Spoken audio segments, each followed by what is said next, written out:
Movie की शुरुआत में एक एरोप्लेन को देखते हैं जिसमें कुछ अमेरिकन मिलिट्री बैठे हुए थे। और ये वक्त था 1945 का, यानी कि वर्ल्ड वार टू का। और ये प्लेन जर्मनी के ब्लैक फॉरेस्ट से टेक ऑफ हुआ था। अब हम देखते हैं कि उस मिलिट्री ग्रुप में बहुत टेंशन का माहौल था। फिर हम एक सोल्जर को देखते हैं जिसने एक बॉक्स को बहुत ज़ोर से पकड़ के रखा था और ऐसा लग रहा था कि उसमें कुछ तो ऐसा है जो बहुत इंपॉर्टेंट है। फिर प्लेन अचानक से आउट ऑफ कंट्रोल हो जाता है क्योंकि प्लेन के आगे कुछ बर्ड्स आ गई थीं और फिर प्लेन को हम क्रैश होते हुए देखते हैं। फिर सीन शिफ्ट हो जाता है। हमें ये नहीं पता चला कि आखिर उस बॉक्स में ऐसा क्या था और उन सोल्जर्स का क्या हुआ। खैर, अब हम देखते हैं कि 12 लोगों की टीम जिसका हेड सर्जेंट होता है और ये लोग उन मिलिट्री सोल्जर्स के प्लेन क्रैश जहाँ पर हुआ था उसको ढूंढना जा रहे थे। और रास्ते में इन्हें मेजर जॉनसन मिलते हैं जो अपने एक साथी वॉल्च को उस 12 लोगों की टीम में ऐड करने को बोलते हैं। सर्जेंट उसे शामिल तो नहीं करना चाहते थे लेकिन उन्हें वाल्ज को शामिल करना पड़ता है। और इन सब से ये सीन ये तो पता चल जाता है कि प्लेन में जो बॉक्स था वो बहुत ज़्यादा इम्पोर्टेंट था और उसमें कुछ ऐसी फाइल्स थी जिसका मिलना बहुत ज़रूरी था। अब ये लोग जर्मनी के ब्लैक फॉरेस्ट में चले जाते हैं जहाँ प्लेन क्रैश हुआ था। और यहाँ कैंप के पहुँचने के बाद उन्हें कुछ जर्मन सोल्जर की बॉडी टंगी हुई दिखती है जिसकी बॉडी में खून का एक कतरा भी नहीं था। अब आप ये सोचने लगे होंगे कि आखिर ये जर्मन सोल्जर यहाँ कैसे आए। तो ये जर्मन सोल्जर यहाँ उसी बॉक्स के चक्कर में आए थे कि आखिर उसमें ऐसा क्या है। फिर जब उन सोल्जर को पेड़ से उतारा जाता है तो दो जर्मन सोल्जर छुप के दूर से उन पर फायरिंग कर देते हैं। फिर क्रॉस फायरिंग में एक जर्मन सोल्जर पकड़ा जाता है और बताता है कि उस जर्मन सोल्जर को इस जंगल में रहने वाली एक विच ने मारा है और उसका खून भी निकाल लिया है और इसके हिसाब से वो सब भी मरने वाले थे। लेकिन सर्जेंट उसकी बात पे ध्यान नहीं देता है और अपने सोल्जर को लेकर आगे बढ़ जाता है। कुछ दूर चलने के बाद एक टॉवर दिखता है तो सर्जेंट जेम्स और रूकर को वहाँ पर चेक करने के लिए भेज देता है। वहाँ ऐसा कुछ खास तो नहीं मिलता है लेकिन निकलते वक्त जेम्स दो औरत को टॉवर के ऊपर रूम में नहाते हुए देखता है। फिर एक औरत उसे देख भी लेती है और फिर ये दोनों वहाँ से चले आते हैं और सर्जेंट को बताते हैं कि शायद वहाँ सिविलियन औरतें रहती हैं जिनके हस्बैंड की डेथ वॉर में हो गई हो और उन्हें फॉरेस्ट में ही रुकने का सोचा हो। फिर वॉल्च अपनी नाइफ से एक पेड़ पर क्रॉस का मार्क बनाता है और ये लोग आगे बढ़ जाते हैं। कुछ टाइम के बाद सर्जेंट ये गौर करता है कि उनका लोकेशन अब भी वही है जहाँ से उन्होंने स्टार्ट किया था और उनका कंपास भी सही से काम नहीं कर रहा था और 360 डिग्री में घूम रहा था और ये काफ़ी वियर्ड था। ऐसा लग रहा था कि ये लोग एक सर्किल में घूम रहे थे। यहाँ सर्जेंट अपनी टीम को रोकने के लिए कहता है और रेस्ट करने को कहता है। अब रुककर टॉयलेट करने अपनी टीम से दूर जाता है। तभी उसे एक बहुत खूबसूरत लड़की दिखती है जो उसे अट्रैक्ट कर लेती है और वो उसके पीछे पीछे चला जाता है। वो लड़की उसे वहाँ लेकर जाती है जहाँ प्लेन क्रैश हुआ था और वहाँ वो लड़की अपनी जैकेट उतार कर उसे किस करती है और उसे सेड्यूस करने की कोशिश करती है। वहीं दूसरी तरफ हम देखते हैं कि कमांडिंग टीम को क्रैश प्लेन के कैप्टन का कॉल आता है और वो बताता है कि उसके अलावा कोई और नहीं बचा है और वो इसके आगे कुछ और बता पाता तभी सिग्नल कट हो जाता है और जंगल से गोली की आवाज़ आती है। जहाँ गोली की आवाज़ सुनकर सब आवाज़ की तरफ जाते हैं तो वहाँ वही लड़की को गोली लगी थी।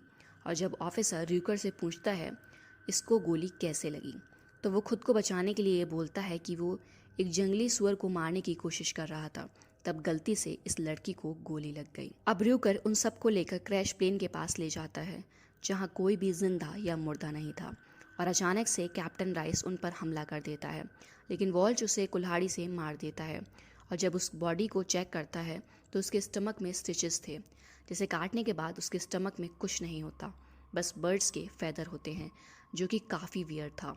कोई उसे मार कर उसके साथ ऐसा किया था। लेकिन सवाल ये था कि जब वो मर चुका था तो कैप्टन राइस उन पर कैसे हमला किया। अब हम मेजर जॉनसन को देखते हैं जो कि एक एंशियंट रिलीजियस बुक पढ़ रहा था जिसमें एक ट्री के बारे में लिखा हुआ था कि समय रोका और जीवन कैसे देना है। लेकिन बदकिस्मती की वजह से जॉनसन के पास उस बुक का सेकंड पार्ट नहीं था। अब सोल्जर र्यूकर से पूछते हैं कि आखिर उसने टॉवर के पास क्या देखा था तो र्यूकर बहुत एग्रेसिव हो जाता है और अपने हेड पे गन पॉइंट कर लेता है, जिसके बाद सोल्जर उसे कंट्रोल करके इंजेक्शन देते हैं और उसकी बॉडी को चेक करते हैं तो र्यूकर का बॉडी अंदर से सड़ रहा था। अब वहाँ से जर्मन सोल्जर जिसको बंधक बनाया गया था वो भागने लगता है और उसके पीछे अमेरिकन सोल्जर भी जाता है, और जैसे ही उसे पकड़ने वाला होता है कि वहाँ एक विच आकर उसकी गर्दन को काट देती है और उसके खून को जमा करने लगती है। अब सब सोल्जर उसकी बॉडी के पास पहुँचते हैं तो उसके बॉडी में खून था ही नहीं। अब सर्जेंट रूकर से पूछता है कि तुमने उस टॉवर के पास जो भी देखा वो सच सच बताओ।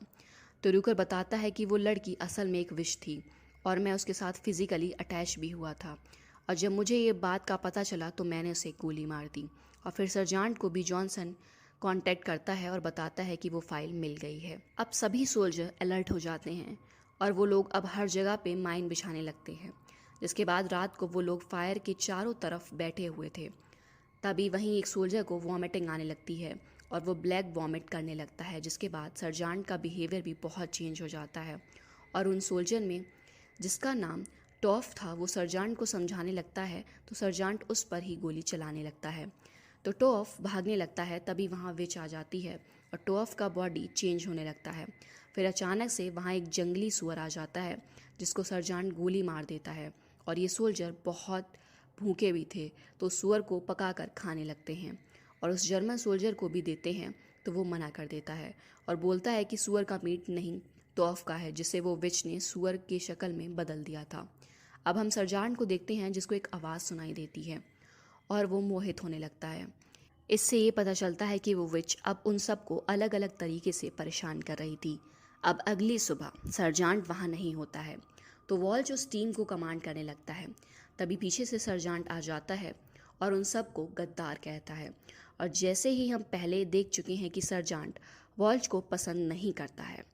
और अब एक सोल्जर जैसे ही सर्जेंट की तरफ बढ़ता है तो सर्जेंट उस पर गोली चला देता है। तभी उसमें से एक सोल्जर वहाँ से भागता है क्योंकि वो सर्जेंट का ध्यान भटकाना चाहता था, और एक शेड में जाकर छुप जाता है और अपनी वाइफ का फ़ोटो देखने लगता है। तभी उसे उसकी वाइफ सामने दिखती है और वो बाहर उससे मिलने आ जाता है।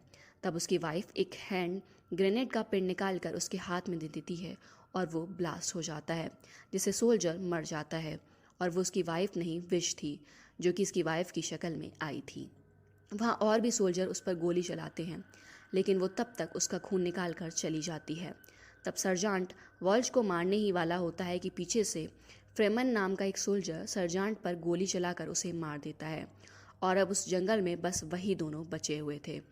अब मेजर उन्हें कांटेक्ट करके एक लोकेशन का कोऑर्डिनेट बताता है, वहाँ पहुँचने के लिए कहता है और ख़ुद भी गन लेकर वहाँ के लिए निकल जाता है। अब वो दोनों उस लोकेशन के लिए निकल जाते हैं। जब ये दोनों उस लोकेशन पे पहुँचते हैं तो उन्हें टावर दिख जाता है और फिर ये दोनों उसके अंदर जाते हैं।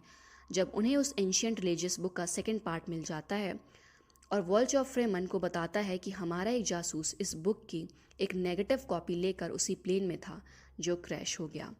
अब हमें यहाँ सबसे बड़े सस्पेंस का पता चलता है, और उस बुक में लिखा हुआ था कि वॉरियर्स के खून से जब उस ट्री का प्यास बुझ जाएगा तो वो ट्री एक रस देगी जिसे पीने वाला अमर हो जाएगा, और इसीलिए वो विच इसीलिए उन सोल्जर्स का खून निकाल लेती हैं, और यही वजह था कि वो विचेस नहीं मर रही थीं।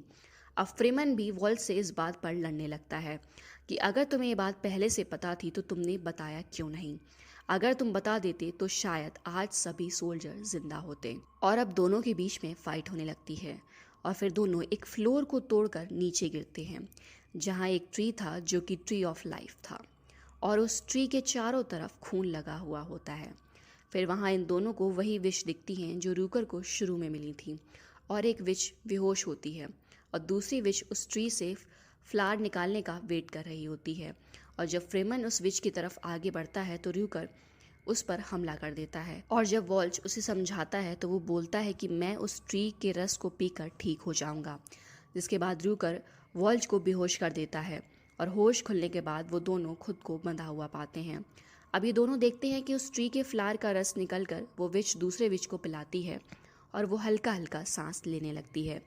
अब ये दोनों बड़ी चालाकी से अपनी रस्सी को खोल लेते हैं, और फिर वो दोनों विच रूकर को ऑर्डर देती हैं कि उन दोनों को मार दो, लेकिन फ्रेमन रूकर को मार देता है और फिर इस विच की तरफ बढ़ने लगता है, लेकिन वो विच उसे मार देती है। और फिर जैसे ही वॉल्च को मारने ही वाली होती है तभी वहाँ जॉनसन आ जाता है और अंधाधुंध फायरिंग करना शुरू कर देता है, जिसके बाद वो दोनों विश वहाँ से बर्ड की तरह उड़ जाती हैं। और अब जॉनसन और वॉल्च उस ट्री से फ्लावर निकालकर उस ट्री को आग लगा देते हैं, जिसके बाद विच वापस से आ जाती हैं और उस आग को बुझा देती हैं। और वहाँ पर जॉनसन को एक पॉइजनस गैस मिल जाता है, जिसको वो उन विचेस पर यूज़ करते हैं और उनमें से एक विच आकर जॉनसन पर हमला कर देती है और उसकी जान लेती है। वॉल्च एक विच के कपड़े में आग लगा देता है और वहाँ से भाग जाता है, लेकिन कुछ दूर जाने के बाद ही वो बेहोश हो जाता है क्योंकि वो गैस बहुत पॉइजनस थी। और जब कुछ दिन के बाद जब वहाँ जर्मन सोल्जर आते हैं तो वॉल्च का फेस मास्क हटाकर देखते हैं तो वॉल्च नहीं था बल्कि विश थी। और इसी सस्पेंस के साथ मूवी एंड हो जाती है। Fearless.